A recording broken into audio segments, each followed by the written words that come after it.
if you don't earn it, it doesn't mean anything. If you don't earn things, they don't mean anything. This is what you said is so important.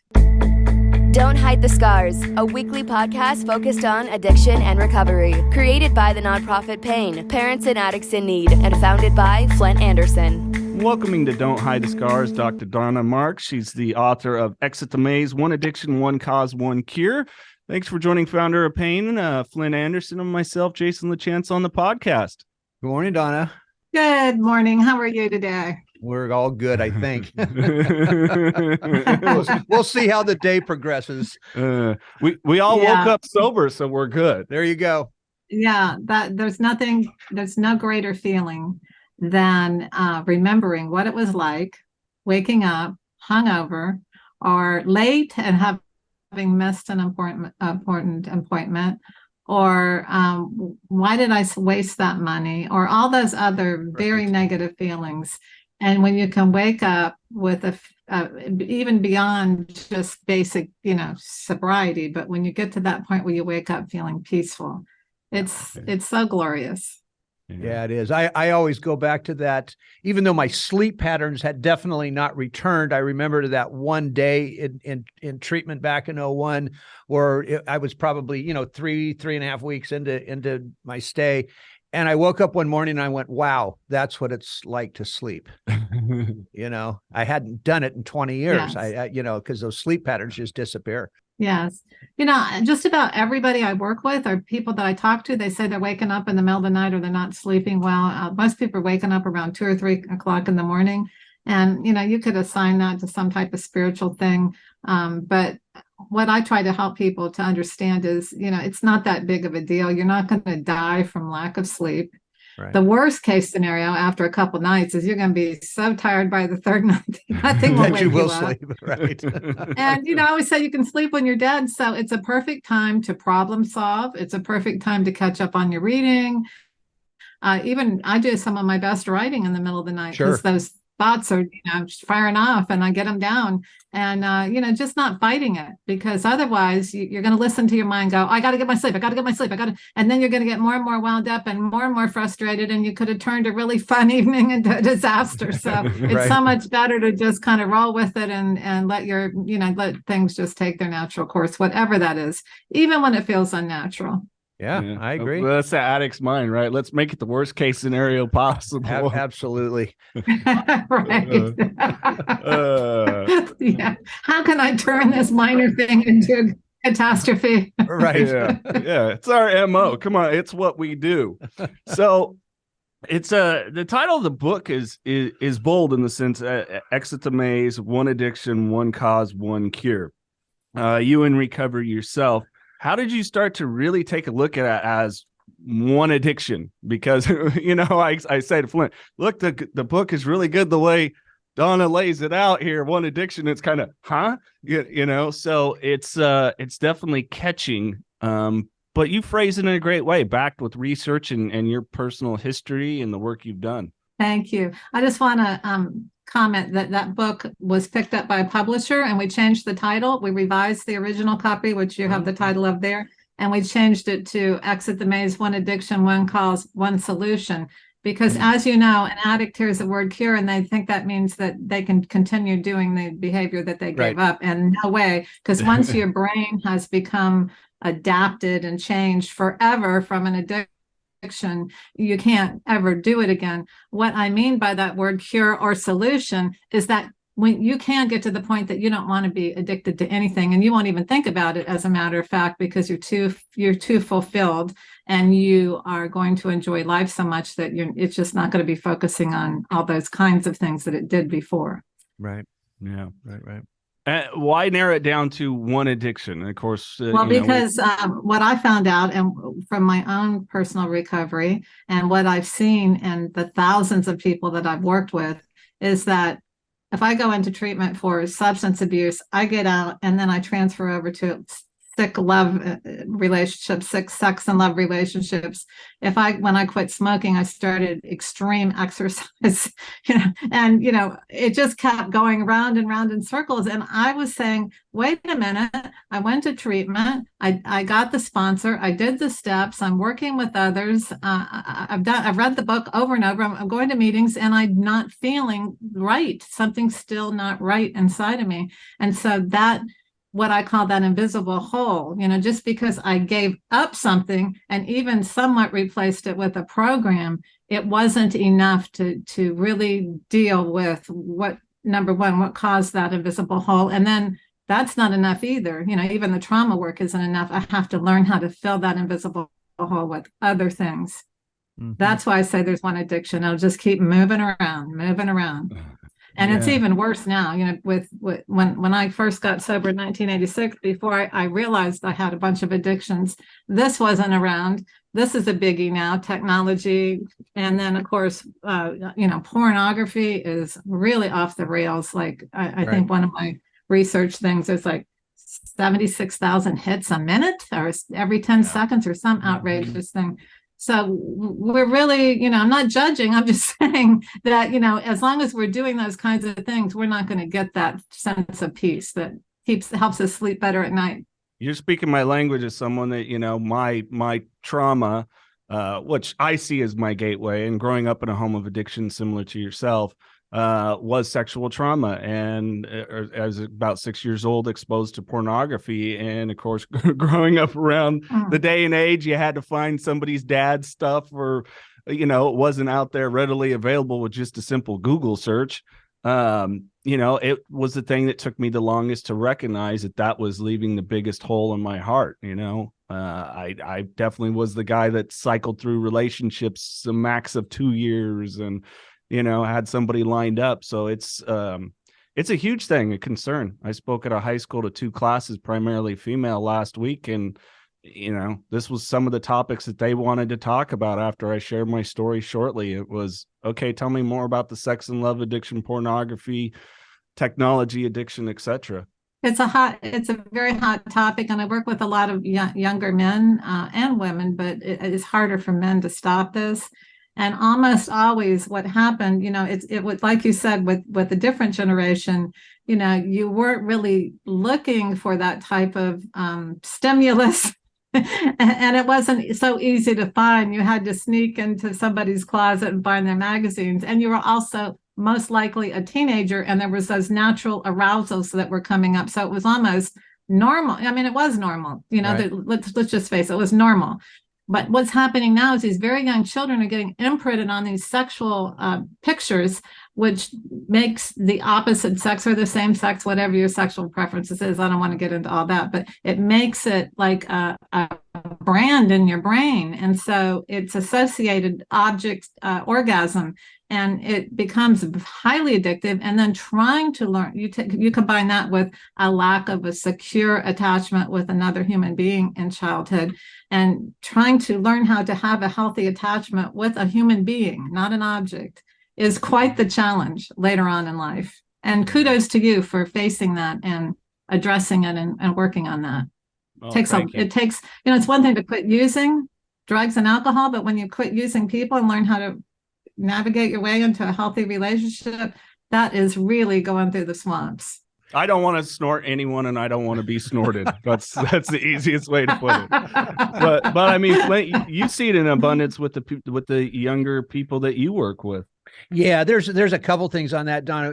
What you might want to do. I was browsing through Netflix one day because I love Netflix, but there was a piece on Pornhub that is like the number one, whatever you want to call it, documentary. Yeah, this was a documentary on Pornhub, and I watched it, and it explained, I mean, the entire business of Pornhub and how they get people, the money that they're making off of this thing. Yeah, when you said whatever it was, how much money per minute, I went right to that show. They're going nuts. They're making more money than pharmaceutical companies. They're making more money than insurance companies, And then what I noticed, and this is especially about 4 or 5 years ago, when, I don't know about in your area, but massage parlors were everywhere. I mean, everywhere. And these young men in particular, even while they were in sober living facilities, after treatment, I mean, they were constantly going to the massage parlor and then going to the Indian casinos to go gamble. It's One and addiction. Again, right? But that, again, in my opinion, not always, but that can't, depending on how those two things turn out, that can definitely draw somebody back to their substance use addiction, in a heartbeat. Right, because rather than filling that invisible hole, you're expanding it. Yeah. With negative self-esteem, with remorse, with guilt, with bad decisions.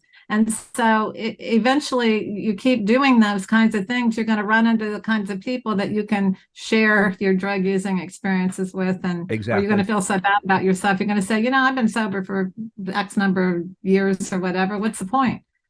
So that's what I did. Anyhow, what's the point? Yeah.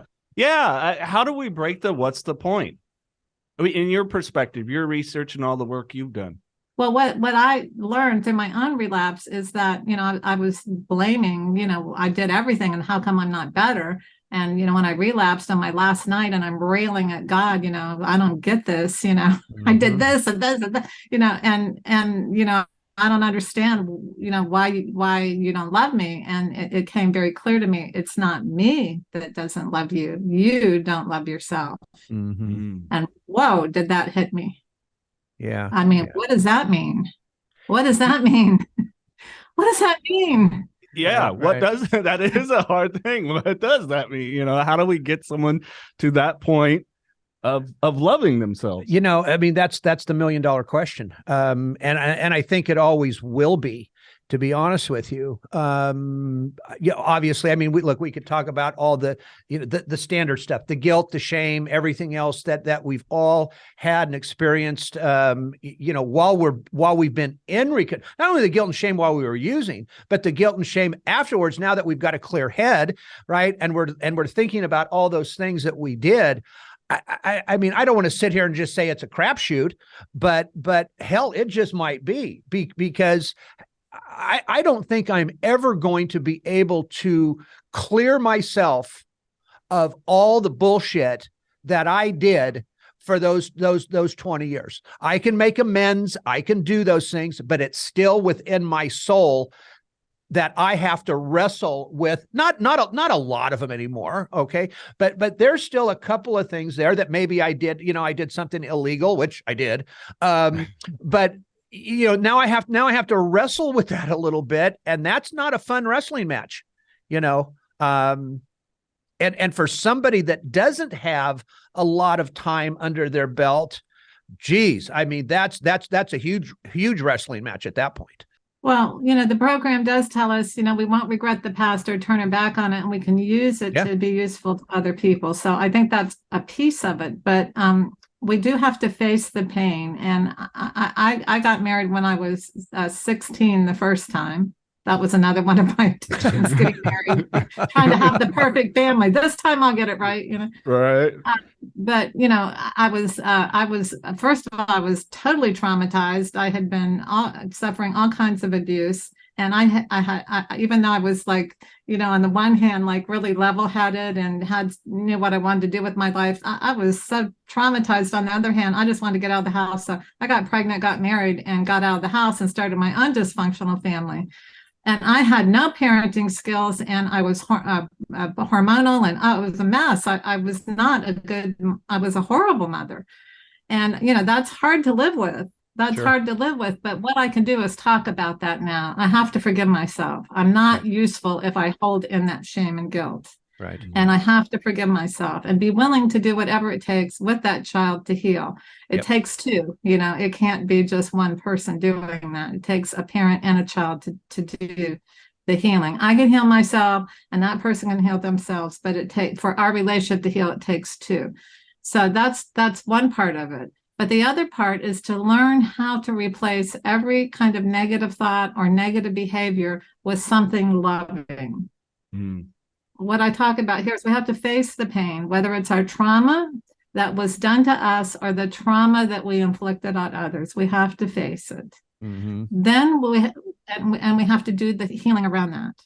And this isn't a whole show on trauma work, but I'm sure most of you understand, like, that's taking the deep dive in your therapy. It's going beyond this is what affected me, this is how it affected me, and this is how I manage my anger. And it's different than that. It's different than what a program of recovery is designed to help you with. And it even says some of us need outside help. I would say most of us need outside help. Right. But anyhow, we have to be willing to face that pain and to heal it. And then the second thing is forgiveness. And the most important person we ever forgive is ourselves. Because at the root, even as little children, I was like, what am I doing that's making him do this to me? Right. I was blaming myself. Right. It couldn't be, God couldn't possibly be doing this to me. And, God, the parents are God until we form some other spiritual entity. How could God do this to me? What have I done wrong? And so the forgiveness is really, understanding. And then we can have compassion for someone who would be so sick to harm, and my sickness too, to harm someone, to see the whole thing in a whole different perspective, and to then take those experiences and give them meaning, and then to learn how to love myself. What I teach people is, imagine that you are a little 2 or 3 or 4 or 5-year-old. You teach that child how to eat healthy, how to get a good night's sleep, how to have some structure, how to make friends, how to talk about their feelings. I have a new grandchild, 18 months old. Her mom left the other day and she started crying. And I didn't try to stop it. I just said, you feel sad, mommy left. And then she quit crying. Yeah. We do so many things that are oppositional to mental health, and we don't even realize we're doing it. So we have to learn, as recovering people, how to give ourselves that proper loving parenting that we didn't get early on. New Perceptions North, the premier drug and alcohol treatment and recovery center in Central California. A full continuum of medically supervised, top-quality care with programs for detox, inpatient residential treatment with dual diagnosis, intensive outpatient treatment, sober living, support groups, and more. With 50-plus years of combined experience and sobriety, Flint Anderson and Thelma Gatlin Wilson provide adult men and women with the highest caliber of professional health care, treating each client with compassion and respect, and a safe, comfortable environment. To begin the process of recovery, to proudly create and sustain a life without addiction, call 559-978-1507 or visit newperceptionsnorth.com. Couple of things on that, and especially what I notice with younger people in recovery. A couple of things. Most of them want that. They want the families to forgive them quickly. They can't understand why, my sister isn't forgiving me for that. I'm now clean. I'm now sober. Everything's okay. So that's number one. They just can't grasp that. The second thing is, because what you said was, when we definitely need that outside help after we get through detox and residential. And I am a huge proponent of that. But what I'm finding now, because we are in such a world of hurry, everything's a hurry. Everything needs to get done quickly. There's something, Donna, to be said for my age group. All right. Because, we have learned a few things over these 24, 30 and, 40-year-olds. But the other thing is that they're all gung-ho when they come in.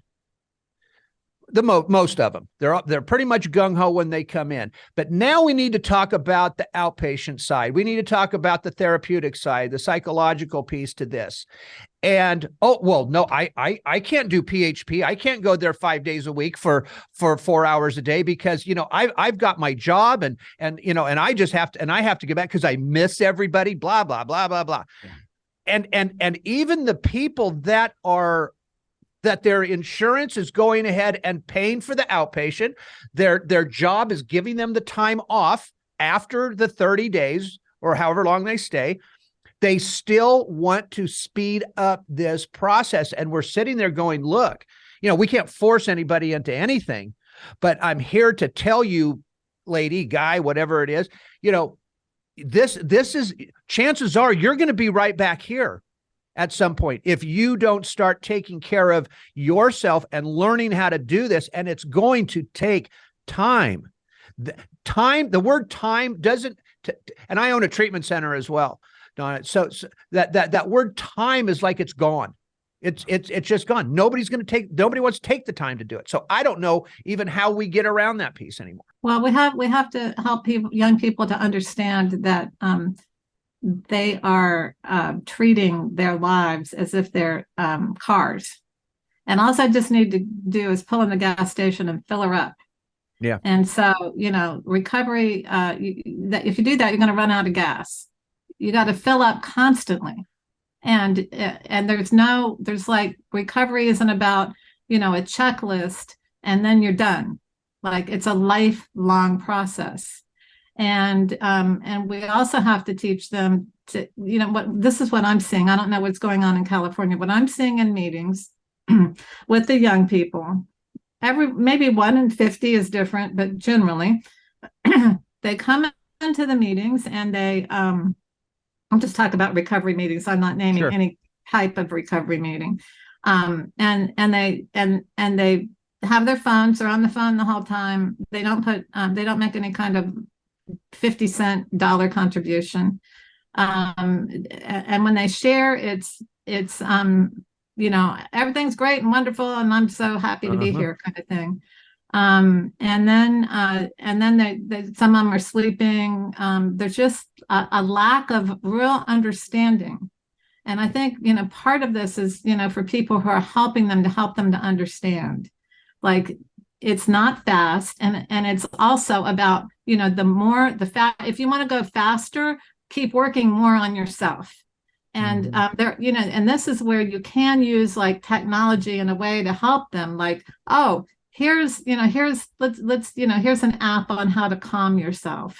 Here's an app on how to do this. Or let's do a checklist for you every day. Where you're keeping track of, are you eating healthy food? Are you getting to sleep at night and getting, 5 or 6 hours of sleep? Are you learning how to meditate? Are you journaling? Look, you want it fast. Here's how you get it fast every day. Right. Get up in the morning and you thank God, or you thank whatever, you can just say, thank you, world, for the day I'm alive, thank you for the help I'm receiving. Thank you for my sheets. Thank you that I can breathe air. Thank you that I'm not in a war. It's just in here. It's the only one, and this one I can control. Thank you. And at night, thank you. I'm sober today. Just these simple things, but doing it is the key. So if you want it fast, and I have 77 in my new book, The Healing Moment. But and I also have them in Exit the Maze. But here's the things to do if you want it fast. Yeah. But you're not going to pull into a gas station and fill it up. That's just It's not going to happen. You're going to run on empty, and your car is going to stop. Right. Yeah. Probably at the nearest drug dealer's house. Yeah, right. I find it ironic when you talk about that they're unwilling to go do 4 hours. We wasted a lot more than 4 hours a day on our addiction. Yeah. We all, the vast majority of us, get to that point. And the money. And the money. Yeah. So you'll waste your time. So don't tell me it's about time. Right. It's just the lack of willingness. Right. And I think it's a lot of it with young people too, is, Flint, you've seen it, and I see it. It's a lot of coddling, a lot of somebody, a parental figure or whatever, doing this for me. It's that entitlement that still sits there. And it's like, no, this is something you're going to have to earn. Like, you got to earn this trophy. I'm sorry. You don't get just participation. If you don't earn it, it doesn't mean anything. If you don't earn things, they don't mean anything. This is what you said is so important. Yeah. If your life doesn't mean anything to you, and you don't really care if you're drinking and drugging or doing whatever you're doing in your addiction, if you don't care about that, it doesn't mean anything. So until you invest your time and your money and yourself, and I'm talking about time being as important as money. If you don't give 1/10 of what you gave to your addiction in time and money, you're screwed. Right. Yeah. Right. You know, the other side of that too is, and I don't want to say always, but a good portion of the time is, and I'm going to try to explain this the best I can.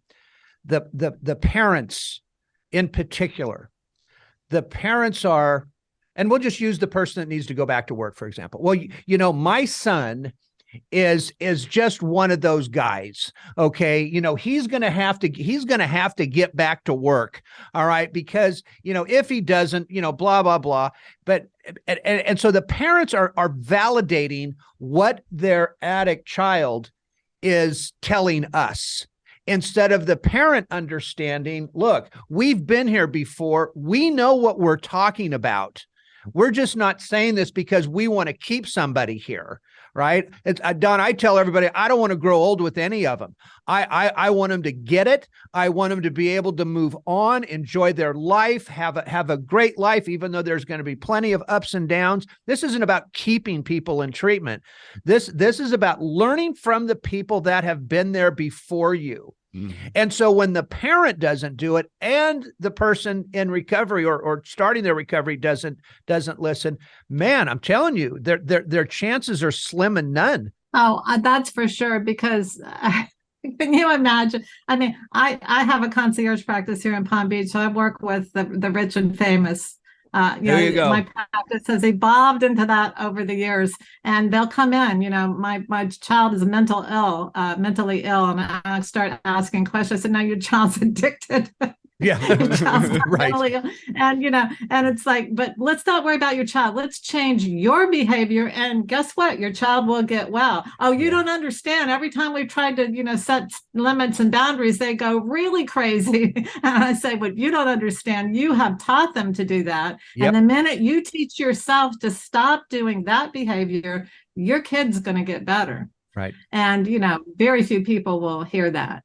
You know, Very even few. When they hear themselves say it, I had a couple in here the other day, highly self-made man, totally self-made, you know, really worked his way through college and got the right job and wound up as a top executive for a major business. I'm not going to give any more information. And he actually sat in here and said, you know, my son's got an addiction, and you know, he's just never worked. You know, when I was young, we just used to get out of school and go to work.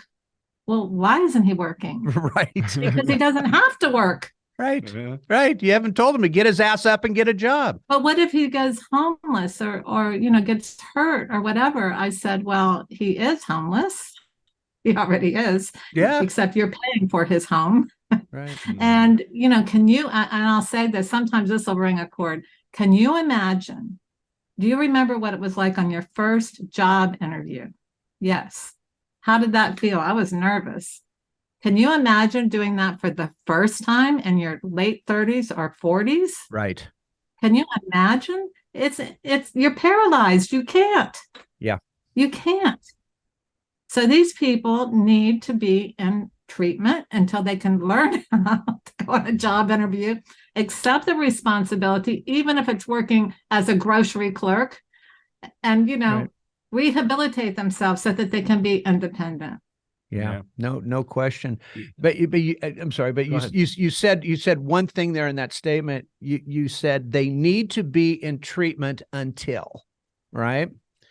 So I'm just going to go off here a little bit. I agree with you. I couldn't agree with you more on that statement. But right now, because of the cost of treatment, if somebody has insurance, let's start there. We're seeing, at least here in California, we are seeing an approximate stay of 17 to maybe 20 days. Right. Because of the insurance policies, right? Because the cash prices are high, because again, we're in California, right? And I mean, it's ridiculous, right? You get it.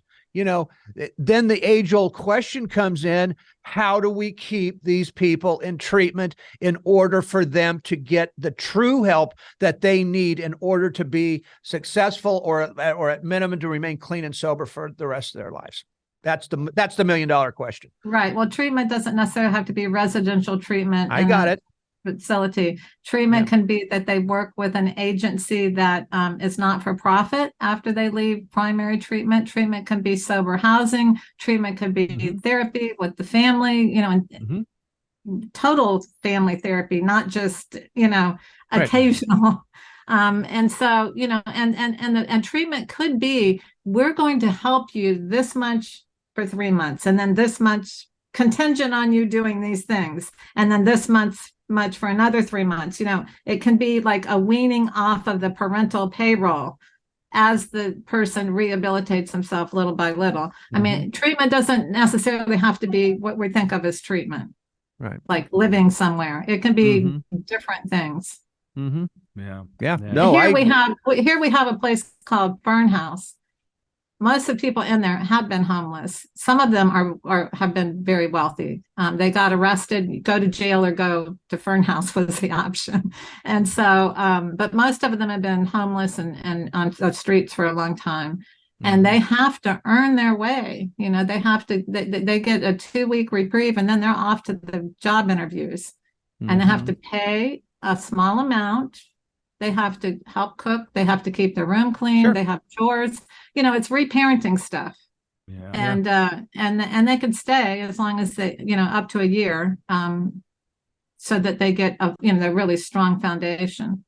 Well, we've seen, I own a sober living facility as well, and I've had one for, I don't know, 6 or 7 years now. We've been really successful at it. It's a wonderful segue. Yeah, it is. But then again, especially since COVID, we have seen such an enormous drop in people not wanting to go into sober living. And there's a couple of reasons for that. There's other sober livings out there that, again, I'm not putting blame anywhere. I'm not doing any of that. But there are certain sober livings, and that I'll tell you right now, you talk about your clients, I've got the same clientele here. That's just how it wound up. Those people are not going to send their child to a sober living that is in, quote, the wrong neighborhood, which again, ours isn't, but right. The drop that I have seen in the number of people even wanting to go into sober living is it's unbelievable at this point.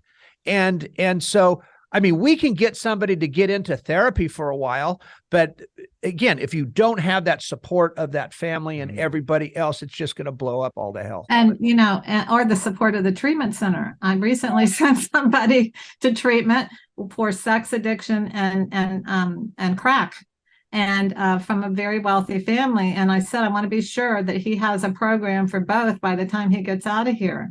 Well, he didn't have a program for both. They put him in a private room with a computer. Oh, I'm like, Jesus. Are you kidding me? Are you kidding me? Oh, well, we were afraid he was going to leave. I said, you should have been afraid he wouldn't leave if he wasn't serious about his recovery. Right. I sent him there. He was prepared to be in a co-shared room with somebody, and he understood no electronics except for maybe, I think they were allowed 15 minutes a day or something, because he did have a very important career. And, so, I mean, everybody needs to be on the same page. And I think when it comes to parents, like, if you're not willing to do these things, you're part of the family illness, then you're wasting your time and money. Absolutely. Because there's going to be step one, there's going to be another step, there's going to be another step and another step. You're right. Your children has a mental illness, but it's not because they're born that way. It's because their addiction has caused their brain to be so deranged, and the families, yours too, by the way. Right. I mean, when you're dealing with a person that you love, that can't have a manageable life, that is incredibly dysregulating to a whole family. So unless you're all willing to be on the same page and get aligned with the treatment, then it's better you don't start at all. If you or a loved one is struggling with addiction, please call Parents and Addicts in Need at 559-579-1551 or check us out online at painnonprofit.org. Follow us on social media at Pain Nonprofit. Please subscribe to the podcast and share with others wherever you get podcasts and on YouTube. To donate, please click the link in the description and help us save more lives gripped by addiction. Right. You said something that, what comes first, the mental health or the addiction and then the mental health? That's again, another $1 million question here, because it seems now, and again, I'm not discounting anything here, but a lot of people seem to be, everybody has a mental health issue. Well, guess what? Not everybody's got a mental health issue. Pills. Right? Not Pills. everybody's pills. More pills. Not everybody's got it. Look, I believe all babies are born perfect. There is an occasional child who's got a birth defect, whether it's the brain defect or a limb defect or a heart defect or whatever that's rare. I believe babies are born perfect. Now, if their mother was using while they're, that's a whole nother thing. Yeah. But most babies are born perfect. They become addicted because it's learned. They're watching other people get high, or they're suffering trauma. And the first time they take that drink or drug, whoo, it's all gone. They feel normal. They feel good. Or in some cases, you are genetically predisposed, but there's no gene that says you have to smoke, you have to drink, you have to take crack, you have to watch porn. There's no gene that dictates you do that to begin with. So if there's a predisposition, you teach the child about that early on and warn them. And then that way, when they do it the first time, they're going to realize, ooh, this is scary. Feel so fulfilled and good about themselves, they're not going to be as inclined to do it to begin with. Right. So this is the whole thing. Now, if you start treating addicts like mentally brain you have a brain disorder, which is what all the diagnostic manuals say now. They don't even use the word addiction. It really sets my hair on fire. Me too. I've been around the block a few times with all this stuff. If you say that, then, all you need is these little magic pills and everything will be fine, And in some cases, you do need those magic pills, at least temporarily. But almost everybody's being given them now. And the recovery rate is less, not better. And even people who are so-called sober, still on Suboxone and things like that, it's a shame. It's a shame. So this is what I believe. I believe, yes, you have a brain disorder, but you weren't born that way. Your addiction caused your brain disorder, and stopping your addiction and learning how to love yourself, giving yourself the nutrients that are lacking in your body and your brain, learning how to regulate your emotions, learning how to attach to healthy relationships and loving people, and learning how to take care of yourself, your brain will heal. If it hasn't gone on way, and I've even seen people who were totally out of it in their 60s and 70s have that miraculous healing. Yeah. So, I don't want to set a time limit on it. But you have a brain disorder, but it's not because you're born that way and you need pills. It's because your addiction caused it. So once you stop your addiction, you can reverse it. Just like the liver gets, if it hasn't gotten too totally cirrhotic, it rejuvenates itself. Yep. Yeah. You brought up something that's a real hot button for us, and that's long-term harm reduction. When you mentioned Suboxone, we were like, there it is. Yep. Yeah. Mm-hmm. What is your perspective on that? Because you mentioned, you brought up Suboxone, and Flint was on methadone 2 years, and essentially, lack of a better way, English, and shove this up your ass. I'm done. I love it. I did. I literally said that to him. Yeah. Good for you. Well, I think it has its place because some of those drugs, the fentanyl and the crack and some of this stuff now is so, your brain gets so messed up, and then you go through that post-acute withdrawal syndrome, if it can tamp that. But, and I'm saying in some cases, not all cases. Right. If someone is coming out of their skin, it's just like, you're coming off of alcohol. If you can go on some benzos and get weaned off, that's certainly, healthier than seizures and all that. So it has its place, but that's not what's happening. What's happening is that people are being prescribed it. They're supposed to have therapy and get weaned off of it in a few months, but no. Right. I have people coming in here, been on it for 4 years now.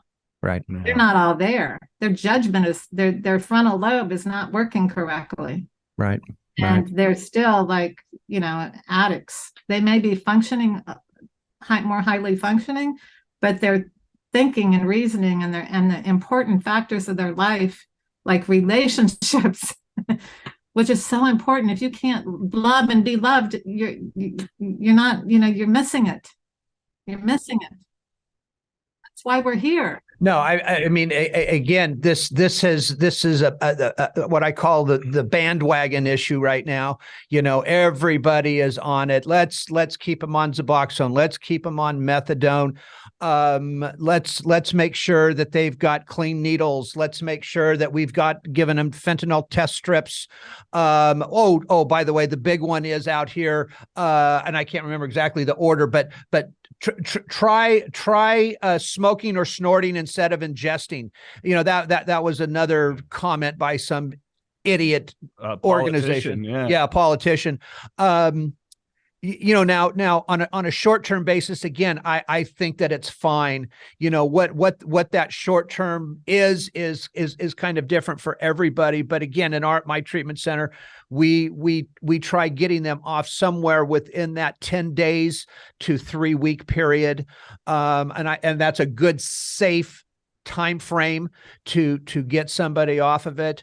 And again, Donna, the reason why I have such a bug up my butt about this is that, I went through it all. I had a 20-year plus addiction to opiates. I can't tell you how many times I tried to get clean. I did go down that methadone route, but here's what even scares me is that those that are out there promoting this long-term harm reduction, they're not giving both sides of the story to the people that they're addressing. They're not talking about the long-term health risks. They're not talking about the heart issues, the bowel issues, the sleep disorders, the increased pain issue that comes with long-term opiate use, super tolerance. They're just, and there's plenty more of health risks that are associated with both methadone and Suboxone, because it's still an opioid. It's still that concentration of opiates. So we're just doing such an injustice to these people. And again, I think part of it is I think a big part of it is political. I really do. Of course. It's big money, big pharma's big money, big donations, and don't think they won't shut us down for saying so. Here's the problem. I mean, you're taking these young people. One of my research said that over 5 million children are on psychotropic medication. That doesn't surprise me. That doesn't. Okay, Adderall. Every crack addict that's been in here has been on Adderall. These young people. Yeah. Every one of them.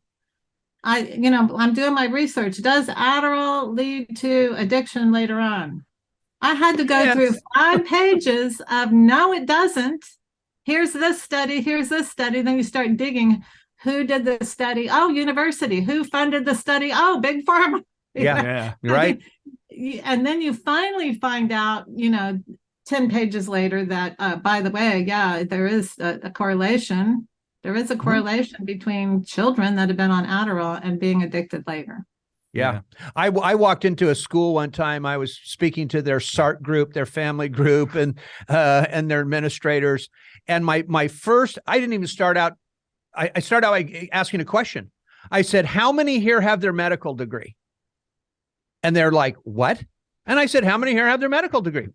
And they go, "Well, none of us." I said, "Then why are you, in essence, prescribing Ritalin to 5-year-olds?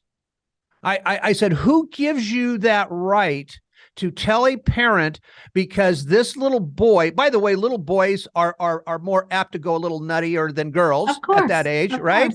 I said, that's what they're supposed to do. They're a pain in the ass. They're supposed to be a pain in the ass. I said, so why are you doing this? Of course, nobody could answer it, but we all know, we all know the answer to it. Teachers don't want to teach. They want to be able to control these kids and make sure they're all sitting nice and upright in their chairs. Rather than putting them in the proper learning program for that type of personality. Yeah, exactly. Like, you learn differently than the other kids because you're smart. Not that they're not, but you learn fast, so don't sit you down in a traditional learning setting, repeating the same thing over and over and over again. But Right. my son was, he got in trouble a couple of times, and he was sensitive and gentle. He wasn't hyper, but he would sit there in class and drift off. And one time his history teacher started yelling at him, "What are you looking at?" And he goes, "Well, I'm trying to figure out how that bird makes that nest up in the tree." And of course, the teacher went bonkers and sent him I to love that. and there was a couple of instances like that, and they said, "We think he's got ADDH, and we want you to take him to a psychologist." I said, "I'll take him to a psychologist, but he's not going on medication. You're not Right. messing with that kid's brain. That kid's got I said it right in front of him. That kid's got an amazing brain, and we're not screwing around with it, Yeah. So I took him to the psychologist, and I said that to the psychologist. Psychologist did a test, and he said, "No, he's just really, really smart, and he's the kind of kid that's going to go into a library, take every book down, teach himself, read all of them." And that's exactly how he turned out. He'll take a subject and he'll master it. He'll know everything about it. If I need to know about macro or microeconomics or Bitcoin or how a tree grows or how a bird builds a nest and what kind of birds build what kind of nest, I asked my son, because we didn't mess him up. Right. He has no addictions, by the way. We didn't mess him up. And, I think that parents, we need to advocate for our babies and our children. They are perfect. They are fine. Yes, they may need to modify their behavior. It's not socially acceptable to ignore the teacher and focus on the bird and the tree. Redirect yourself or get your child into a learning environment where they can learn at their own rate and experience, like the Elon Musk type of Steinhardt type of method of learning, where children who are really bright and curious and are self-motivated to learn aren't stuck in those more traditional rote memory types of situations, the traditional learning situations, which work well for some people, but not all. Right. And again, that teacher, I believe, has that responsibility as a teacher to notice that, instead of jumping right into, let's medicate this kid. Right. Okay. Wow. Why is he staring out the window? Why is he wondering how that bird makes that nest? And again, I don't put myself in the genius category by any sense, but I was a lot like that. It took me a long time, to sit there and try to focus on what this teacher kept saying. I wanted to say, I got it. I got it the first time you said it. Mm-hmm. I mean, sometimes, and again, I have a faith, but it's like going to church and the minister saying the same thing 5 times in a row. I'm bored already. I'm going, gosh, I got it. And maybe the same thing's happening in the middle of the night. Your brain says, "I want to learn something new right now." Absolutely. Yeah, that doesn't surprise me. I want to read a book. I want to think about this. I don't want to sleep. No, my son is on the autism spectrum, Asperger's, and he's a self-learner, and it's just like school doesn't give him enough. What else can we find? Wonderful. That's a great attunement to his needs rather than expecting a child to modify their needs to the adult, which is the primary cause of narcissism, which is another vast problem. Good Lord. Supposed to rotate around the child's needs, not the other way around. When it gets reversed, then that you get stuck in that phase of development for the rest of your life. Yeah. Good Lord. Absolutely. And we've talked about that in different regards. It was brought up by a prior guest who asked the question of, with the youth, especially teenage girls now, why we're seeing such behavior. And my perspective was, well, when you used to kind of vicariously live through your kids is like, wow, watching them do something, that's an achievement. Now it's just, well, how hot can my daughter be? Yeah. And I want to be more of her friend than, a parent and, dress like it. It's just, it really is. We're seeing such a narcissistic shift with parenting sometimes. It's disheartening. I don't know how many people I've talked to that also fell into the addiction the same way, or neglect for that matter, or just complete neglect. Yeah. Neglect. Yeah. That's a form of abuse. Mm-hmm. I don't think any of us intentionally do that to our children. Again, we have to Look, it's screaming in every parent's face, and some parents are very mindful of it, and they're making sure that they raise their children a certain way to prevent as much of this as possible, to build the character and the internal substance. Like, you want to get that toy. Okay, well, you're old enough now to, do a little chores and earn some money and invest in that toy, that kind of thing. And to teach children how beautiful and wonderful and lovable they are. And when they're not, to say that behavior really isn't acceptable. And if they continue to do it, then there's natural consequences. And to really give them, this is reality. I don't care how liberal you become or how free-minded you become. Reality is much easier to cope with when you've learned it early on. And, otherwise you are inclined to have to be forced to face it, and you psychologically fragment because you're not equipped. So it's not doing children a favor to teach them to be all about the surface and not about what's inside their character. Right, Yeah. right. Don, I do want to say this since I've got you here. I've had 35 surgeries in the course of my life, and Good grief. yeah, and I was born with an ailment that caused me to have, from the time I was born that day, one a year till I was 13, 4 more in 1976. I think I've had, I don't know, 7 or 8 since, and I'm probably going to have a couple more. But my point here is that, I was on an opioid from day one. I mean, from day one. Now, that didn't continue 365 days for the year, but it was at least 2 or 3 months, after the surgery, and then each year to follow was the same. And so my opioid receptors were totally ass backwards. Oh, sure. By the Your time brain was still developing, of course. right. And so by the You're time, a miracle. Oh my God, you're such a miracle. well, thanks. Some people wouldn't tell you that, but that's okay. Well, no. And then I wound up having a couple of heart attacks and knee surgeries from sports and back surgery and shoulder surgery and this and that. But those initial 23, whatever they were, I mean, I again, I don't try to blame anything anymore, for my addiction, because I think I still had a choice, especially when I was, 17, 18, 19. But those, I mean, when that brain chemistry gets changed like that, it's difficult to change. It is. And even to this day, and Jason knows this, even to this day, if I'm watching a television show, Dr. House, the Dr. House show from the 2000s. Good, yeah. I see him shake that bottle of Vicodin, and I know, I mean, it still gives me that little rush, and I know exactly what he's thinking. He's thinking, okay, I've got 7 pills in there. I know when I need to go talk to whoever it is to try to get some more, I mean, all that stuff just comes flooding back. Yes. But yes. again, the good news is I know where to take that today. Right. I know where to take that so-called trigger.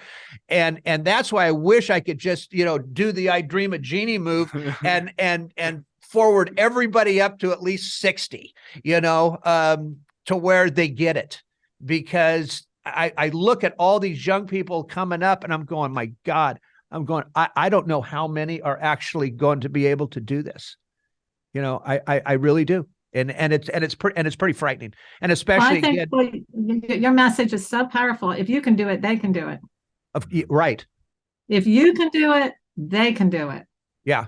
Because, and again, Jason Jason knows, it's going to take someone who's raised on a mood altered brain that recovered to speak to those people who are being raised on mood altered drugs. Yeah. But what we're facing now is the fact that a lot of schools, they don't want us in there telling these kinds of stories because they think we're putting drug thoughts in kids' heads, even with the fentanyl crisis. They're thinking that we're putting drug thoughts in kids' heads, and it's depressing. It really is. It's maddening. It's all of those things. Well, we can't. Yeah, the schools aren't going to fix this. The government isn't going to fix this. The war on drugs isn't going to fix this. The only people that are going to fix this is us. Yep. Parents learning how to raise children that aren't inclined to want to put themselves in deadly, poisonous, toxic mood altering, permanently life-changing situations. Right. That children that are raised with such good self-esteem and feeling so good about themselves that they just kind of notice that other people are smoking and doing dumb things, and they just don't have any desire to do it. Yeah. Kind of like what we're doing these days, right? You know, we're not judging it. We're just saying, thank God it's not me anymore. Right. You know, Right. And so that's the love is the solution. Yeah. That's the one solution, love. And Yeah. teaching parents how to love their children in ways that they will learn to love themselves. Right. Right. So that when they do go off track, you know, and maybe they're at a party and I heard you say something about fentanyl strips. I personally would like to tell my child, don't do drugs, and raise them with all this that I'm talking about. But if ever someone does do something and you can't control yourself, at least test it with a fentanyl strip, you know, and keep some Narcan in your pocket if someone's overdosing in front of you. You know, that's not a mixed message. That's understanding that young people, as you said earlier, their brains are not mature enough yet for a guy 25, 26, for a girl 22, 23 to not be impulsive, no matter how mature or how well, you know, they're human. We're all human. So, but the only solution is love. That is the only solution. No war is going to change this behavior. Yeah, that failed a long time ago. And if you do the research, you go, oh, this war on drugs thing was about money from the start and control and so on and so forth. But we could go on that forever. Yes. Right. Right. It's a losing battle on all fronts. Yeah, absolutely. Dr. Donna, if people want to grab the book, find out more about you, how can they do so? So my book is on in bookstores. Exit the Maze, One Addiction, One Cause, One Solution. I've written a couple other books too. One of them's coming out in April. And Learn, Grow, Forgive, A Path to Spiritual Success has already been out for a couple years. But it's right on Amazon, on Barnes & Noble, and Goodreads. And all you have to do is click that button. And I'd love for people to write a review. It'd be really helpful. My mission is to save 1 million lives in the next 10 years. So Nice. I would really appreciate people participating and helping me with that. Absolutely. We'll put the link in the podcast description for those listening or watching. Thank you so much for your time. And what a great show. And I'll make sure I have it on all my social media too. Thank you for having me on. You got it, Donna. Absolutely. Absolute pleasure. Thank you so much. Thank you. If you or a loved one is struggling with addiction, please call Parents and Addicts in Need at 559-579-1551 or check us out online at painnonprofit.org. Follow us on social media at Pain Nonprofit. Please subscribe to the podcast and share with others wherever you get podcasts and on YouTube. To donate, please click the link in the description and help us save more lives gripped by addiction. This podcast contains the views and opinions of hosts and their guests to the show. The content here should not be taken as medical advice. The content here is for informational purposes only. And because each person is sharing their unique perspective, please consult your healthcare professional for any medical questions. Views and opinions expressed in the podcast and website are our own and do not represent that of our places of work. While we make every effort to ensure that the information we are sharing is accurate, we welcome any comments, suggestions, or correction of errors. Privacy is of the utmost importance to us. For those wishing anonymity, people, places, and scenarios mentioned in the podcast have been changed to protect confidentiality at the request of certain guests. This website or podcast should not be used in any legal capacity whatsoever, including but not limited to establishing standard of care in a legal sense or as a basis for expert witness testimony. No guarantee is given regarding the accuracy of any statements or opinions made on the podcast or website. In no way does listening, reading, emailing, or interacting on social media with our content establish a doctor-patient relationship. If you find any errors in any of the content of this podcast or blogs, please send a message through the contact page.